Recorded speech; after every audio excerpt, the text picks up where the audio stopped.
رات کا سیاہ پردہ سارے گناہ سارے عیب ڈھانپ چکا تھا۔ ایسے میں کارداس کے اونچے گھر کی ساری بتیاں روشن تھیں۔ جواہرات باریک کھیل سے تیز تیز چلتی ڈائننگ ہال میں آئی تو قطار میں کھڑے ملازم جیسے اسی کے منتظر تھے۔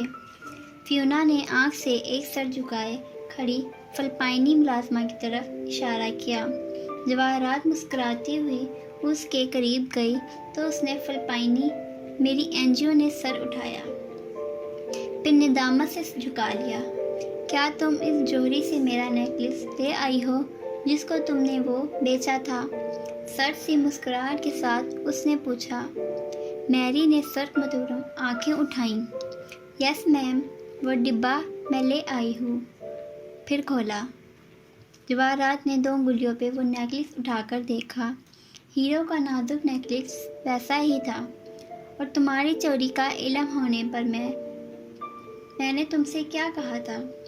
وہ انگلیوں پہ مسل کر نیکلس کو دیکھ رہی تھی۔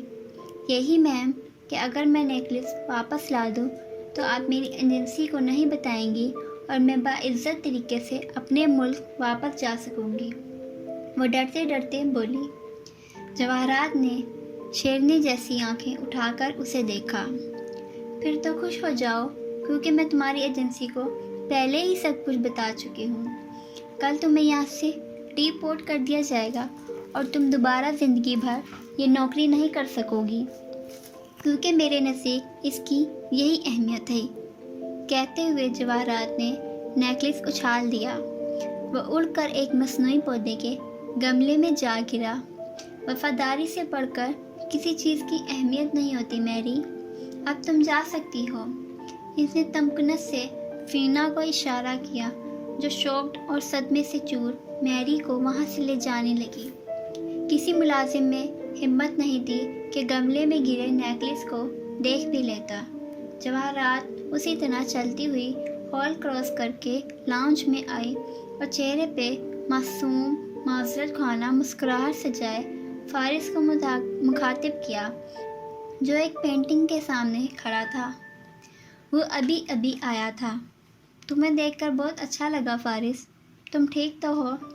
وہ اس کی طرف پلٹا تو جواہرات نے اس کے کندھوں کو تام کر کسی بچے کی طرح اسے اپنے سامنے کیا۔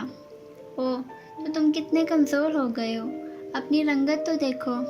وہ جو بے نیازی سے اسے دیکھ رہا تھا ذرا سا سر جھٹکا۔ ٹھیک ہوں، میرے پوشن کی چابی؟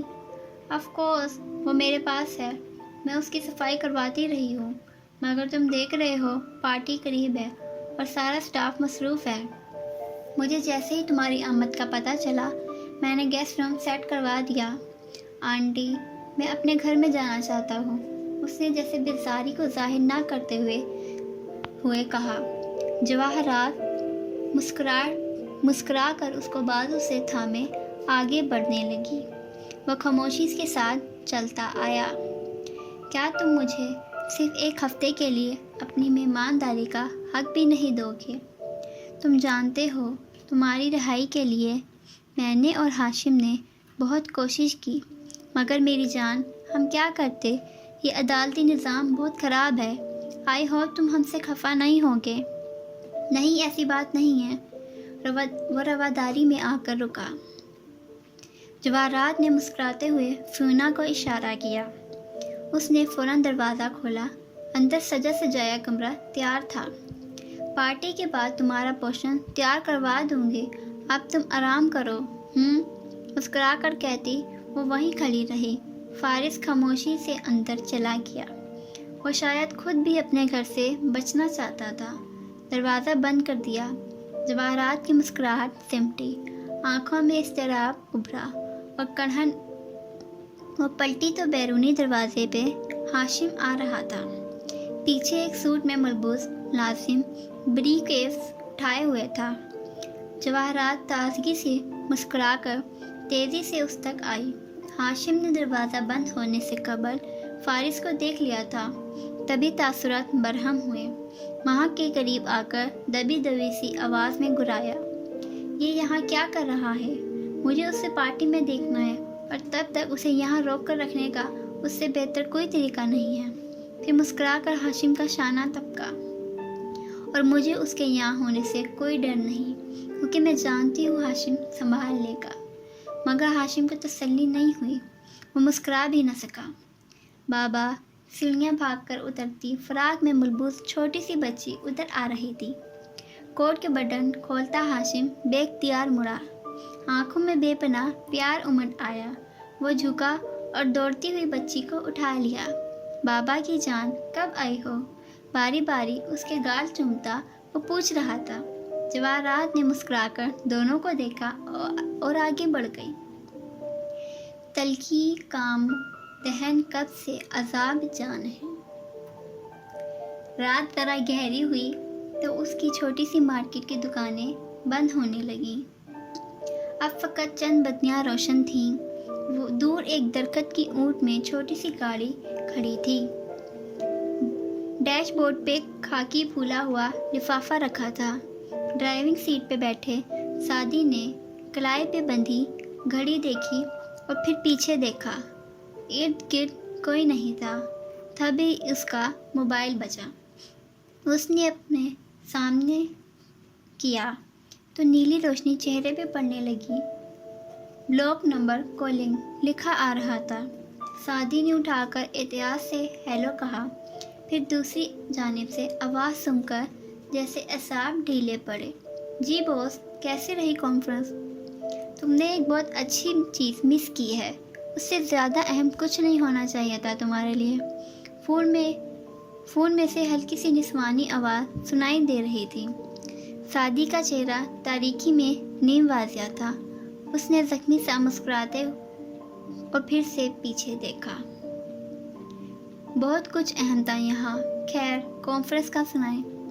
تم جانتے ہو آدھا وقت تو ان کو یہ واضح کرنے میں گزر جاتا ہے کہ ٹھیک ہے ہمارا کولا اینتھراسائٹ نہیں ہے، مگر ہم کہہ بھی نہیں رہے کہ وہ اینتھراسائٹ ہے۔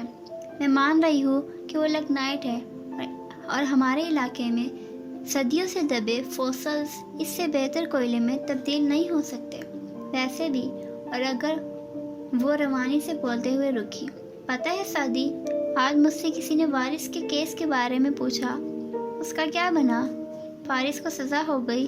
میں نے تو اتنے عرصے سے تم سے پوچھا ہی نہیں۔ آپ اتنے بہادر نہیں ہیں کہ اس کیس کو فالو اپ کریں، تو مجھ پہ چھوڑ دیں۔ مگر جو بھی بنا ہوگا کیس کا میں خود دیکھ لوں گا خالہ۔ میں نے آپ سے ایک وعدہ کیا تھا کہ ماموں کو مارنے کے بعد ان کے لیپ ٹاپ اور فائلز کو جس نے بھی چرایا تھا میں وہ آپ کو واپس لا دوں گا۔ بس میں اس بندے کے لیپ ٹاپ تک پہنچ جاؤں ایک دفعہ، پھر میں آپ کو بتاؤں گا کہ ماموں کو کیوں قتل کیا گیا۔ کون؟ کس کی بات کر رہے ہو؟ ایک الزام نے فارس قاضی کی زندگی کے 4 سال لیے ہیں۔ میں بنا ثبوت کسی پہ الزام نہیں لگانا چاہتا۔ ثبوت کے بعد بتاؤں گا۔ اتنے سال ہو گئے سعدی، کیوں پڑے ہو اس کیس کے پیچھے؟ ختم کرو، اللہ کے حوالے کر کے چھوڑ دو۔ او نو، کیسے چھوڑ دوں؟ میرے خاندان کے 2 لوگ مارے گئے، میری پھپھو کی زندگی برباد ہو گئی۔ میں ان لوگوں میں سے نہیں ہوں جو قتل کو معاف کر دیتے ہیں۔ اللہ فرماتا ہے قصاص میں تمہارے لیے زندگی ہے، اور میرے خاندان کے باقی لوگوں کی زندگی قصاص میں ہی ہے۔ میں تو برابر کا بدلہ لوں گا۔ جس نے یہ کیا ہے وہ جان سے جائے گا۔ بس، اچھا مجھے جانا ہے، بائے۔ ایک دم سے اس نے فون بند کیا۔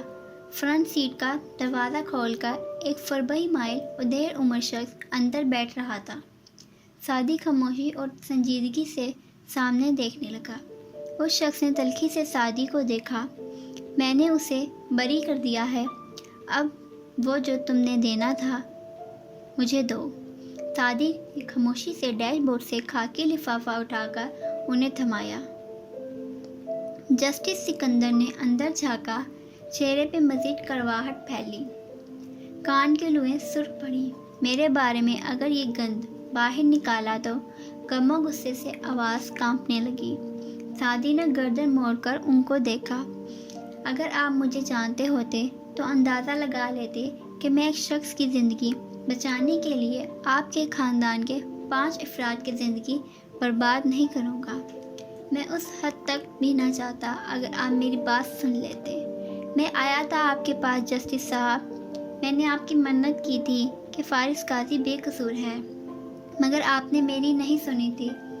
ہاشم کا پیسہ ہر جگہ بول رہا تھا، میرے پاس اس کے علاوہ کوئی راستہ نہ تھا۔ سوری، کندھے اچکا کر بے نیازی سے سوری کہا۔ بکواس مت کرو، مجھے بتاؤ تمہارے پاس اس کی کوئی کاپی ہے یا نہیں؟ ہو سکتا ہے میرے پاس کاپی ہو، کیونکہ میں کبھی نہیں چاہوں گا کہ فارس قاضی کو دوبارہ اس کیس میں پھنسایا جائے۔ آپ اپنے اینڈ پہ خیال رکھیے گا۔ میں اپنے اینڈ پہ رکھوں گا۔ اب آپ جا سکتے ہیں۔ وہ تو جیسے رکنا ہی نہیں چاہتے تھے۔ سر پہ ٹوپی اور گردن کا مفلر درست کیا تاکہ شناخت نہ ہو پائے، اور باہر نکل گئے۔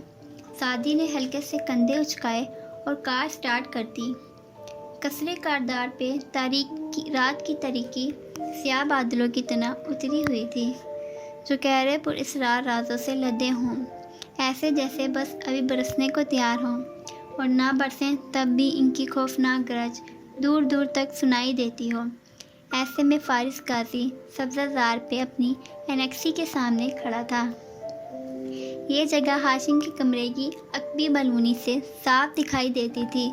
2 منزلہ انیکسی جو بالکل خاموش ویران سے کھڑی تھی، باہر سے ہر سال پینٹ ہوتی تھی، خوشنما اور نئی سی لگتی تھی، مگر اندر سے بنجر ہو چکی تھی۔ وہ جانتا تھا چابی اس کے پاس نہیں تھی، اسے ضرورت بھی نہیں تھی۔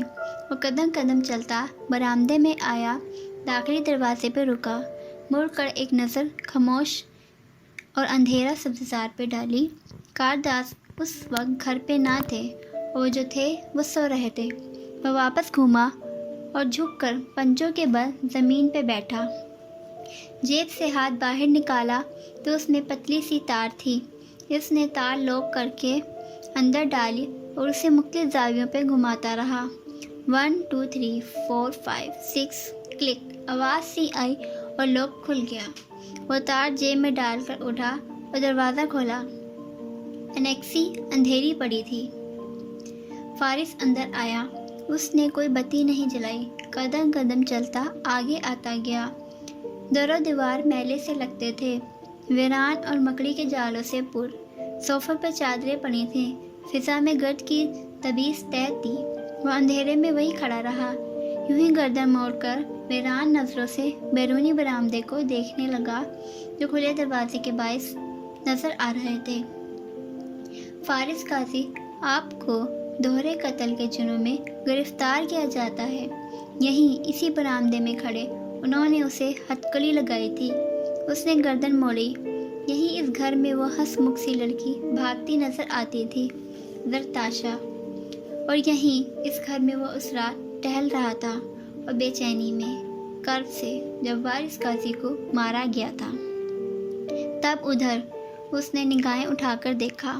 ادھر قصر میں ایک تقریب جاری تھی۔ روشنیاں کمکن میں رات کو منور کیے ہوئے تھے۔ وہ تکلیف، وہ یادیں تھیں۔ فارس نے سر جھٹکا، جیسے بہت کچھ ذہن سے بھی جھٹکا ہو، اور پھر تیزی سے باہر نکل آیا۔ دروازہ زور سے بند کیا، لوک کلک ہو کر خود بخود مقفل ہو گیا۔ وہ اب لمبے لمبے ڈگ بھرتا دور جاتا دکھائی دے رہا تھا۔ نشتر چبھے ہوئے تھے رگو جاں کے آس پاس۔ صبح جب سورج کی روشنی بادلوں کے کناروں کو سرخ اور جامنی رنگ میں دہکا رہی تھی تو شہر کے کاروباری علاقے میں اس نے سیاہ پینٹ پہ بٹنوں والی شرٹ پہن رکھی تھی۔ بال بہت چھوٹے کٹوا لیے تھے، فوجیوں کی طرح، گویا اس طرح پہننے کے 2-4 دن بعد کے انچ بھر بال ہوں۔ 2 ہفتے قبل رہا ہونے والے فارس سے وہ بہت بہتر لگ رہا تھا۔ دانت کا ڈیٹیکٹر داخلے کے سامنے کھڑا تھا۔ لوگ اس میں سے گزر کر اندر جا رہے تھے۔ وہ سائڈ سے نکل کر چلا گیا تو گارڈز چوکے۔ کسی نے اسے آواز دی۔ فارس سنے بغیر ریسیپشن پہ لمحے بھر کر رکا۔ ہاشم کاردار کا آفس۔ آئیبرو اٹھا کر اکڑے انداز میں پوچھا۔ 5ویں فلور پہ، مگر آپ؟ ریسیپشنس کا فقرہ ادھورا رہ گیا۔ وہ آگے بڑھ چکا تھا۔ گارڈ بے اختیار پیچھے آئے۔ لفٹ میں داخل ہو کر اس نے ان کے آنے سے پہلے بٹن دبا کر دروازہ بند کر دیا تھا۔ گارڈ گھبرا کر وائرلیس پہ اطلاع دینے لگا۔ 5ویں فلور پہ جب لفٹ کا دروازہ کھلا تو وائرلیس پکڑے ایک گارڈ اسے اپنی طرف آتا دکھائی دیا۔ فارس نظر انداز کر کے راہداری میں آگے بڑھ گیا۔ اسے غالباً آفس یاد تھا، فلور ذہن سے نکل گیا تھا۔ سر، آپ یوں اندر نہیں جا سکتے، آپ نے نیچے سیکیورٹی کو۔ میرے منہ نہ لگو۔ تیوری چڑھاتے ہوئے فارس نے ہاتھ سے اس کے کندھے کو پیچھے دھکیلا اور پھر دروازہ کھول کر اندر داخل ہو گیا۔ گارڈ حواس باختہ سا پیچھے ہو گیا۔ اندر ہاشم اپنی سیٹ پہ ٹیک لگا کر بیٹھا سامنے موجود 2 افراد سے کچھ کہہ رہا تھا۔ اس اچانک افتاد پہ سر اٹھا کر دیکھا۔ فارس سے گارڈ تک نظروں نے سفر کیا۔ ان کو بھیجو، مجھے بات کرنی ہے۔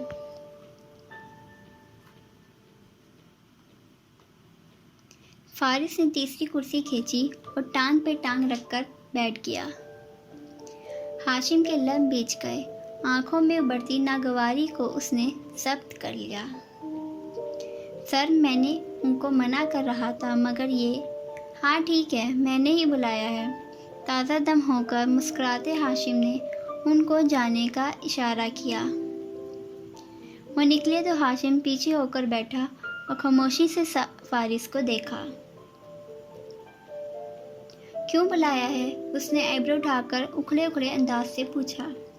ہاشم اٹھا اور دیوار تک گیا۔ وسط دیوار پہ ایک پینٹنگ لگی تھی۔ ہاشم نے پینٹنگ کو سلائڈنگ ڈور کی طرح دائیں طرف سلائڈ کیا۔ اندر دیوار میں نصب سیف تھا۔ اس نے کچھ نمبر ڈائل کر کے سیف کھولا۔ اس کی پشت اب فارس کے سامنے تھی اور وہ پاس ورڈ یا اندر سے سیف نہیں دیکھ سکتا تھا۔ ہاشم سیف بند کر کے پلٹا اور میز پہ کچھ ڈاکومنٹس اور ایک پلاسٹک بیگ رکھا۔ شفاف بیگ کے اندر زیورات دکھائی دے رہے تھے۔ تمہاری امانت۔ تمہارے گرفتار ہونے کے بعد پولیس بار بار گھر آتی رہی تھی، اس لیے ممی نے پہلے ہی تمہاری تمام قیمتی اشیاء وہاں سے نکال لی تھی۔ چیک کر لو۔ واپس بیٹھتے ہوئے اس نے دوستانہ مگر محتاط انداز میں کہا۔ فارس نے بس ایک نظر ان سب کو دیکھا اور پھر ایبرو تان کر ہاشم کو۔ ٹھیک، اور کچھ؟ تمہاری رہائی کے لیے میں نے بہت کوشش کی تھی۔ جسٹس سکندر کو بہت فیورز دیے ہیں اور اب جب کہ میں نے اس سے مایوس ہو چکا تھا، اس نے تمہیں رہا کر ہی دیا۔ بہرحال تم اب باہر ہو، نئی زندگی شروع کرنے تمہید کاٹو اور بات کی طرف آؤ۔ فارس نے اس کی بات بیزاری سے کاٹی۔ ہاشم نے گہری سانس باہر کو خارج کی اور ذرا اسے شانے اچکائے۔ تمہیں جاب چاہیے ہوگی اور میرے پاس تمہارے لیے ایک اچھی پوسٹ ہے۔ نہیں چاہیے، اور کچھ؟ وہ کھڑا ہوا اور اپنی چیزیں اکٹھی کی۔ ہاشم نے سر اٹھا کر تعصب سے اسے دیکھا۔ ہم کزنس ہیں یار، تمہاری پرابلم میری بھی پرابلم ہے، مگر میری بیوی تو تمہاری بیوی نہیں تھی۔ فارس کی آواز بلند ہوئی، آنکھوں میں غصہ ابھرا، کان کی لوئیں سرخ پڑیں۔ تمہیں لگتا ہے میں بھول گیا ہوں کس طرح تم اس کو میرے خلاف اکسایا کرتے تھے؟ او خدا! ہاشم نے سر جھکے ہوئے انداز میں سر جھٹکا۔ تو تم اپنی اس غلط فہمی کو دور کیوں نہیں کر لیتے ایک دفعہ؟ وہ میری بہن کی طرح تھی۔ اس بات پہ تم مجھ سے کوئی مقدس صحیفہ اٹھوانا چاہتے ہو تو اٹھوا لو، میں ایک ایماندار آدمی ہوں۔ فارس شک و شبہ سے آنکھیں سیکٹرے اسے دیکھ رہا تھا۔ تمہارے اس رویے کے باوجود میں نے تم پہ شک نہیں کیا، ایک لمحے کے لیے بھی نہیں سوچا کہ تم نے وہ قتل کیے ہوں گے۔ مجھے تمہاری بے گناہی پہ یقین تھا، مگر تمہیں مجھ پہ یقین نہیں ہے۔ وہ ہٹ نظر آ رہا تھا۔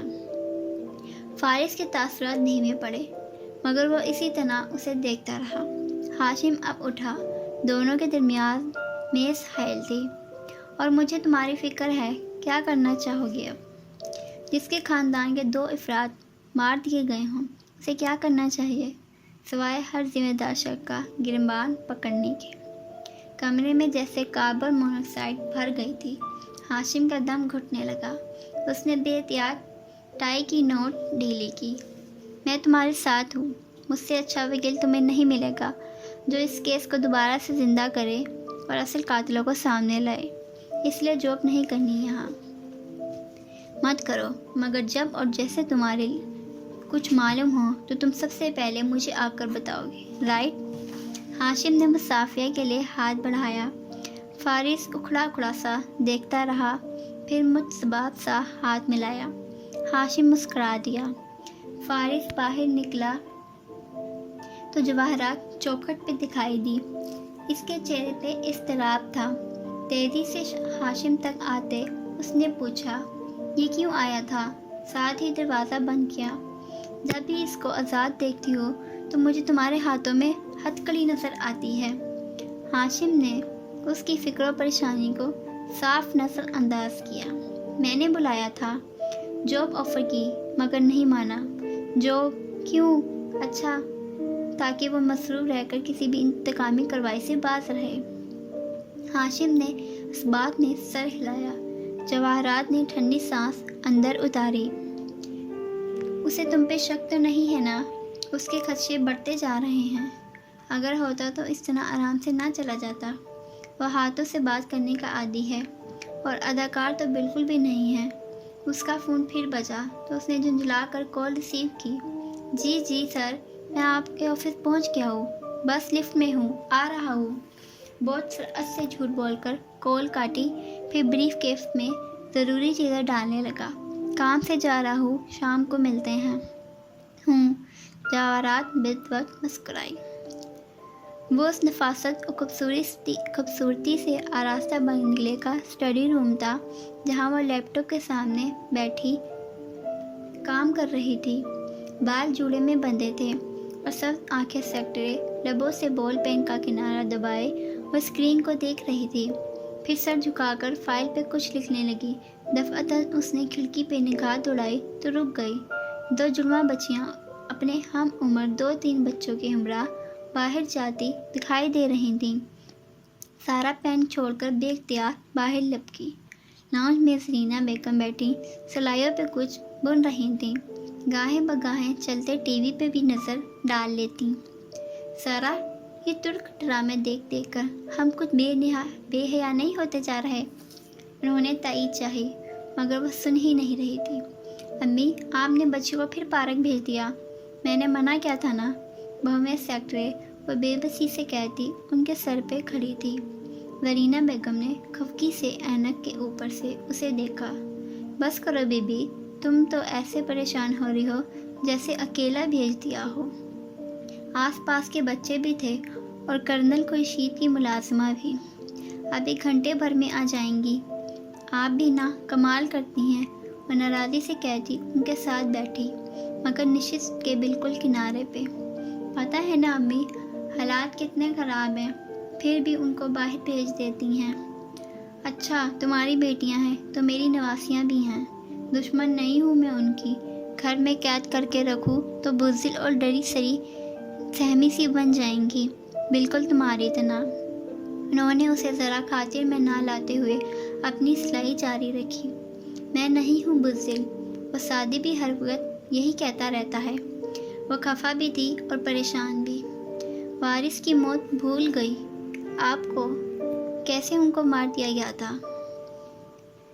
جب کسی خاندان میں کوئی قتل ہو جائے تو خاندان والے پہلے جیسے نہیں رہتے، رہ ہی نہیں سکتے۔ سچ تم نے بتایا ہی نہیں فارس کے رہا ہونے کا، مجھے عزیر بھائی کی بیوی نے بتایا۔ وہ سلائی روک کر پوری طرح اس کی طرف متوجہ ہوئی، اس کی ساری باتیں نظر انداز کر دیں۔ سارا کی آنکھیں حیرت سے پھیلیں۔ فارس، وہ تو رہا نہیں ہوا۔ وہ کیا مطلب؟ تمہیں نہیں پتا؟ وہ الٹا حیران ہوئی۔ جب تم لندن میں تھی تبھی تو رہا ہوا تھا، سعدی کو بھی نہیں پتا ہوگا پھر تو، ورنہ وہ تو ذکر تو کرتا۔ وہ حیران سی بیٹھی تھی۔ لو ویز، وہی تو اسے لینے گیا تھا، اسے کب کسی بات کا نہیں پتا ہوتا، مگر یہ کیسے ہو سکتا ہے اچانک سے؟ وہ الجھ سی گئی، اور سعدی نے بھی نہیں بتایا۔ پھر چوک کر ماں کو دیکھا۔ اور کیا بتایا آنٹی نے؟ یہی کہ اپنے ماموں کے گھر رہ رہا ہے، جواہرات کے پاس، اپنا گھر نہیں کھولا، اور ندرت کے پاس بھی نہیں رہ رہا، مگر اچھا ہی ہوا، مجھے تو کبھی بھی وہ قصوروار نہیں لگا تھا۔ شکر کہ بچے کی جان بچ گئی۔ انہوں نے پھر سے سلائیاں اٹھا لیں۔ سعدی بھی یہی کہتا تھا، فاری ایسا کبھی نہیں کرتا، مگر ایک ہفتہ ہو گیا اور مجھے پتہ ہی نہیں۔ وہ اجنبے میں تھی، پھر بے اختیار کھڑی دیکھی اور فون کی طرف بڑھ گئی۔ کس کو کرنے لگی ہو؟ کرنل خورشید کی میڈ کا نمبر ہے میرے پاس، اس کو کہتی ہوں انہیں جلدی گھر لائے، پورے 15 منٹ ہو گئے ہیں۔ فکرمندی سے کہتی وہ کارڈ لے اٹھا کر نمبر ڈائل کرنے لگی۔ پرینہ بیگم ماتھا چھو کر بڑبڑائیں، سارا کو کوئی علاج نہ تھا۔ رات جب ان کے بنگلے پہ اتر آئی تو دیواروں نے دیکھا سارا اپنے بیڈ میں لحاف تانے لیٹی تھی اور اس کے دائیں بائیں وہ ننھی پیاری سی بچیاں لیٹی تھیں۔ ایک چھت ہو کر چھت کو تکے جا رہی تھی، دوسری ماں کے کانوں پہ پھسلتی لٹوں پہ انگلیاں پھیر رہی تھی۔ امل، نور، مجھے آپ سے ایک بات کرنی ہے۔ سارا نے چھت کو دیکھتے ہوئے گمسم سے انداز میں بات کا آغاز کیا۔ کیا ہوا ماما؟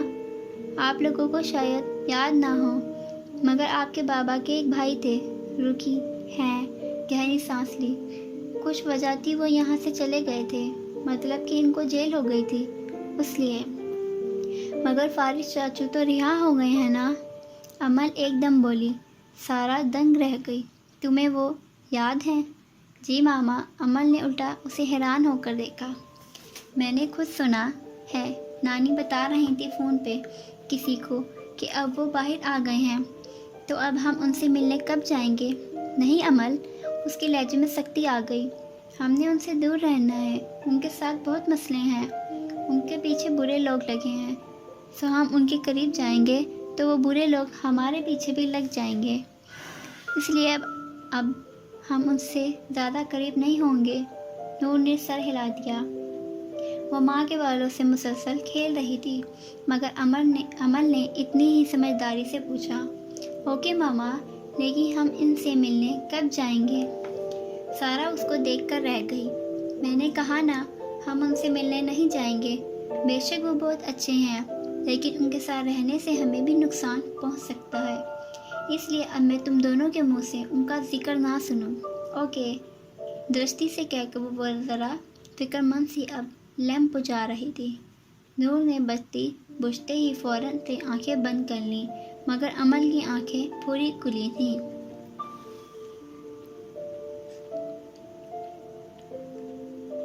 سینٹرس مال میں رنگوں اور روشنیوں کا سیلاب جگمگا رہا تھا۔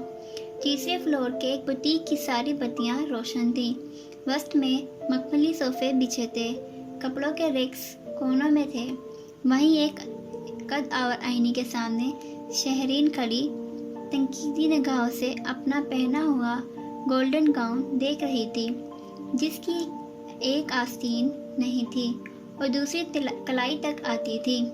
اس نے دائیں اور بائیں دونوں طرف سے ترچھی ہو کر عکس دیکھا، سنہرے باب کٹ بالوں کو 2 انگلیوں سے پیچھے کیا اور بیزاری سے منہ بنایا۔ فال اتنی اچھی نہیں ہے جتنی میں نے کہی تھی۔ قریب کھڑی لڑکی اسے جلدی جلدی وضاحت دینے لگی، جسے اس نے گویا سنا ہی نہیں۔ وہ خود کو ہر زاویے سے آئینے میں دیکھ رہی تھی۔ اس کے عکس میں پیچھے صوفے پہ بیٹھی سونیا اور ساتھ مستعد کھڑی ملازمہ بھی دکھائی دے رہی تھی۔ سونیا بور سی ہو کر بار بار پاؤں قلین سے رگڑ رہی تھی۔ عکس میں دکان کا دروازہ بھی نظر آ رہا تھا۔ وہ جو بگڑے ہوئے موڈ سے مینیجر کو کچھ کہنے لگی تھی، دروازے کو دیکھ کر بالکل ساکت ہو گئی۔ پھر اس نے تھوک نکلا۔ چوکھٹ پہ سعدی کھڑا تھا، جینس کی جیبوں میں ہاتھ ڈالے وہ اسے ہی دیکھ رہا تھا۔ شہری نے مڑ کر صوفوں کی سمت دیکھا۔ سمینہ، سونیا کو لے کر اوپر فوڈ کورٹ جاؤ، میں کچھ دیر میں آتی ہوں۔ پھر مینیجر سے مخاطب ہو کر بولی، میں آپ سے ذرا ٹھہر کر بات کرتی ہوں۔ وہ تو سر ہلا کر چلی گئی، البتہ سمینہ نے بچی کا ہاتھ پکڑتے ہوئے بس پسو پیش کی تھی۔ میم اوپر کس جگہ؟ سمینہ، اس نے تیز نظروں سے گھورا تو وہ فوراً سونیا کی انگلی تھامے باہر نکل گئی۔ شہرین پھر سے آئینے میں دیکھتے ہوئے گاؤن کا فال والا گلا انگلیوں سے ادھر ادھر کرنے لگی۔ وہ قدم قدم چلتا اس کے کندھے کے پیچھے آ کھڑا ہوا۔ تو آپ گولڈن پہن رہی ہیں؟ گڈ، میں بلیک پہن رہا ہوں۔ تو تم یہاں کیا کر رہے ہو؟ وہ مڑے بغیر آئینے میں اس کو دیکھتے ہوئے تیزی سے بولی۔ سعدی نے مصنوعی حیرت سے شانے اچکائے۔ یہ ایک مال ہے اور یہاں لوگ شاپنگ کرنے آتے ہیں۔ مجھے گھر سے فالو کر رہے تھے یا فون سے ٹریس کیا ہے؟ کیا آپ کو یہ نہیں مان سکتی کہ ہم اتفاق سے ملے ہیں؟ ایک لمحے کے لیے بھی نہیں، سعدی نے جواباً اس بات میں سر ہلایا۔ اوکے، آپ کے فون سے ٹریس کیا ہے۔ شہرین اس کی طرف پلٹی اور سنجیدگی سے اسے دیکھا۔ ہمیں اس طرح ایک ساتھ نہیں نظر آنا چاہیے، اسی لیے آپ نے ان کو بھیج دیا۔ وہ ہاشم کو بتا دیں گی، اس نے گویا جھڑک دیا۔ اتنی ناقابل اعتبار ملازمہ، وہ حیران ہوا۔ وہ نہیں، سونیا میری بیٹی، وہ اپنے باپ کو ہر بات بتاتی ہے، تلخی سے کہہ کر وہ دکان میں پہنے سیاہ گوند والے اویزے اتارنے لگی۔ آپ اتنا ڈرتی ہیں ہاشم بھائی سے؟ سعدی، شہرین نے دبے دبے غصے سے اسے دیکھا۔ میں اس سے نہیں ڈرتی، مگر وہ سونیا کو مجھ سے لے سکتا ہے اگر میں اس کے خلاف گئی۔ اور یو نو وٹ، تمہارے یہاں آنے کا مطلب ہے کہ تمہیں ہاشم کے خلاف میری مدد چاہیے، اور میں ایسا کچھ بھی نہیں کرنے والی۔ جب آپ نے مجھ سے مدد مانگی تھی تو میں نے بھی کیا ایسے ہی بنا کیا تھا؟ وہ سنجیدہ سا کہہ رہا تھا۔ شہری ایک ثانیے کو خاموش رہ گئی۔ وہ اور مسئلہ تھا۔ اس کی آواز دھیمی پڑی۔ سعدی جواب دیے بنا اس کو دیکھتا رہا۔ وہ بھی اسے دیکھتی رہی، پھر سر جھٹکا۔ کیا چاہیے؟ وہ ہلکا سا مسکرایا اور اندرونی جیب سے ٹیبلٹ نکال کر میز پہ رکھے شہرین کو دیا کہ پرس میں ڈال دیا۔ سب اتنی پھرتی سی کیا کہ وہ الجھی سی کھڑی رہ گئی۔ میرا ٹیب آپ کل مجھے پارٹی میں واپس کر دیں گی، اتنا سا کام؟ مگر تم یہ خود بھی لے کر جا سکتے ہو پارٹی میں۔ وہ حیران ہوئی۔ سیکیورٹی پروٹوکول سخت ہیں، موبائلز وغیرہ کی اجازت نہیں ہے، مگر آپ تو فیملی ہیں نا۔ تم کیا کرنا چاہ رہے ہو؟ آپ دوسرا کام کرنے کی حامی بھریں، میں بتا دوں گا۔ اور کیا ہے وہ دوسرا کام؟ اس نے بہت ضبط سے سینے پہ بازو لپیٹتے ہوئے پوچھا۔ مجھے ہاشم بھائی کے لیپ ٹاپ کا پاس ورڈ چاہیے، ہر صورت میں۔ تم اس کا صبر جواب دینے لگا۔ تم پارٹی میں نہ ہی آؤ سعدی تو ہم دونوں کو مشکل میں ڈالو گے۔ میں ایک ہفتے سے جب سے ہاشم بھائی نے بالخصوص میرے لیے کارڈ بھجوایا تھا، اس پارٹی کی تیاری کر رہا ہوں، اور میں آپ پہ اعتبار کر رہا ہوں۔ آپ کو ہاشم بھائی سے اپنے تمام دکھوں اور اذیتوں کا بدلہ لینا ہے نا، تو پھر آپ کو میرے ساتھ کھڑے ہونا ہوگا، چاہے آپ پسند کریں یا نہ کریں۔ آپ مجھے ہاشم بھائی کا پاس ورڈ لا کر دیں گی۔ اس نے سنجیدگی اور مضبوطی سے ایک ایک لفظ ادا کیا۔ شہرین کے تاثرات دھیمے پڑے۔ اس نے تسببات امیدوار اور خدشات سے بھری آنکھوں سے سعدی کو دیکھا۔ تم کیا کرنے جا رہے ہو؟ وہ اداسی سے مسکرایا، ایک زخمی سی مسکراہٹ جو انہوں نے ہم سے چرایا تھا، میں وہ واپس چرانے جا رہا ہوں۔